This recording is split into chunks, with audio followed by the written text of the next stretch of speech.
বেতার বিদ্যাসাগরের পক্ষ থেকে ঘুরতে ঘুরতে আমরা এখন পৌঁছে গেছি মাতকাতপুর মিলন সংঘ দুর্গাপুজোয়। দেখতেই পাচ্ছেন ওনাদের এটা অনেক বছরেরই পুজো এবং স্থায়ী মন্দির।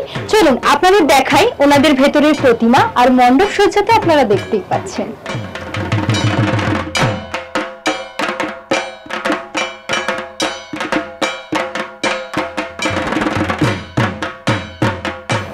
মাতৃশক্তি বেতার বিদ্যাসাগর শারদ সম্মান 2025 কে হবে সেরা সেরা তার খোঁজেই আমরা বেরিয়ে পড়েছি। আর এখন আমরা রয়েছি মাতকাতপুর মিলন সংঘ। তো ওনাদের কর্মকর্তাদের আমরা পেয়ে গেছি, শুনেনি ওনারা কি বলছেন, এই পুজো কত বছরের এবং ওনাদের কি ভাবনা এই পুজোকে ঘিরে।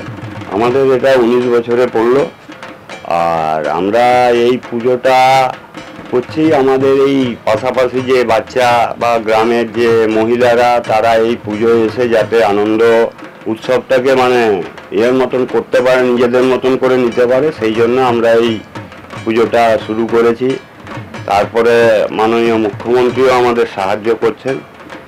আচ্ছা, তারপর আমরা স্বেচ্ছায় বস্ত্রদান করেছি, আচ্ছা অঙ্কন প্রতিযোগিতা করেছি।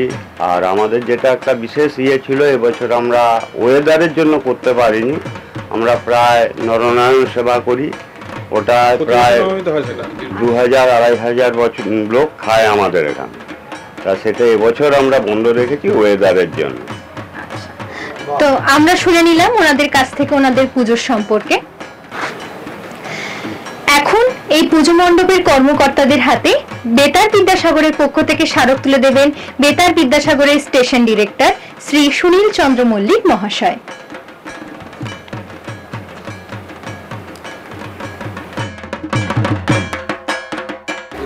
মাতকাতপুর মিলন সংঘ আয়োজিত দুর্গাপুজো তো আমরা ঘুরে নিলাম, চলুন দেখা যাক এরপর কোন দুর্গোৎসব কমিটির আয়োজিত দুর্গাপুজো অপেক্ষা করছে আমাদের এবং আপনাদের জন্য।